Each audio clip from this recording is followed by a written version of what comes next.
mais j'ai une flopée d'autres pseudos. En fait, j'attache pas tellement d'importance à mon nom, parce que je fais une musique qui est assez nébuleuse, comme vous avez pu l'entendre. J'enregistre jamais ce que je fais, donc c'est vrai que j'accorde très peu d'importance finalement à mon nom, et on va dire que les puristes me reconnaissent et me traquent un peu, mais voilà, donc souvent c'est Dirty X et ça suffit, on va dire. Alors j'ai un parcours assez atypique, puisque je suis né en France, c'est pour ça que je parle français, mais après en fait j'ai assez vite immigré au Canada.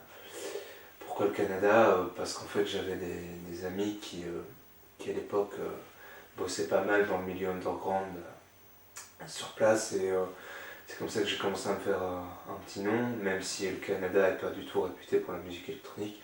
Et je crois que c'est peut-être ce qui a fait aussi un peu ma spécificité. Et puis plus tard je suis allé à Berlin, parce que voilà, Berlin c'était un peu the place to be, donc c'est là que j'ai fait mes premières vraies scènes. C'est là que ça a commencé à vraiment marcher. Et c'est là, je pense, que j'ai été le plus créatif en fait.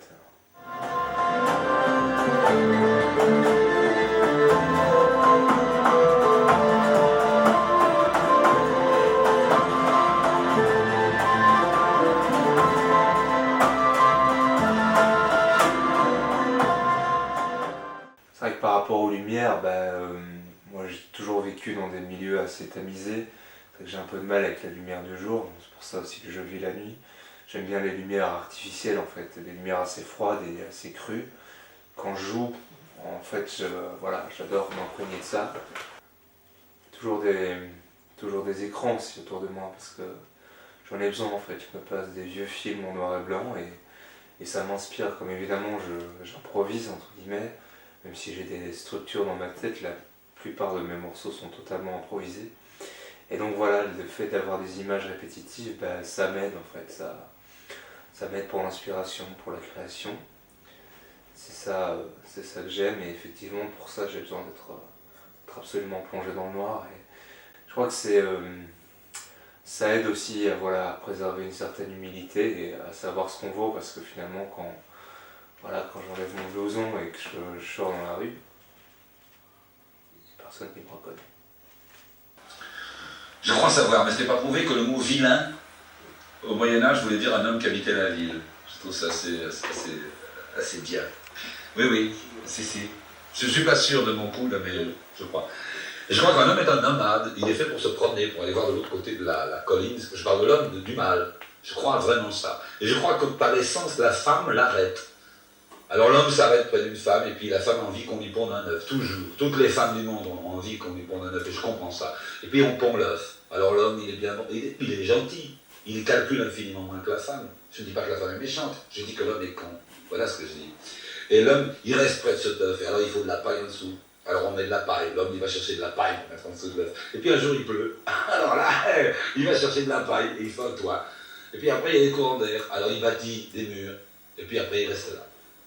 Et l'homme est un nomade, et toute sa vie l'homme, je crois, un homme normal rêve de foutre le camp des espèces d'aventures, quel qu'il soit, même si le gars est fonctionnaire depuis 40 ans. Ok. Moi je crois assez à l'instantanéité de la musique, comme à l'instantanéité de l'amour en fait. On aime une personne et puis ça dure un temps et puis ça s'arrête. Et la musique c'est la même chose en fait, c'est une relation fusionnelle avec un instrument. On donne quelque chose, on communique, on échange, et puis ça s'arrête, la musique s'arrête, les gens s'en vont, les gens rentrent chez eux. Et c'est pour ça que je n'enregistre jamais ma musique. C'est parce que j'ai besoin d'avoir ce rapport très fusionnel, très dans l'instant, très comme l'amour en fait. Je crois que c'est un leurre de croire que l'amour dure toujours. On peut réinventer l'amour, hein, mais on peut réinventer la musique aussi. Et c'est ça que j'aime en fait, c'est réinventer ce que je crée et oublier ce que j'ai créé il y a un instant pour pouvoir mieux créer ce que j'ai envie de créer après. C'est ma manière en fait d'envisager la chose. Je comprends les gens qui enregistrent, hein, mais j'ai beaucoup de mal avec la nostalgie, simplement. Alors j'essaie d'aller le plus loin possible dans mes créations, Et puis si elles ne sont pas assez bonnes, c'est pas grave, parce qu'elles n'auront duré qu'un temps. Les relations c'est pareil, parfois on a beaucoup d'attentes, beaucoup d'espoir, et puis au final, rien ne dure, ça ne marche pas comme on voulait, on ne trouve pas la tonalité nécessaire, on ne trouve pas les ingrédients, les instruments nécessaires à la bonne fusion, alors voilà. On abandonne et puis on recommence autre chose. C'est à ça que je crois. Oui, le président de la République dit par exemple qu'il faut introduire les jurés populaires, il faut pouvoir, pour les remises en liberté, il faut que le jury, le peuple finalement puisse décider aussi. Je crois que, alors à ce moment-là, il vaut mieux supprimer les magistrats. C'est une acte de méfiance envers les magistrats.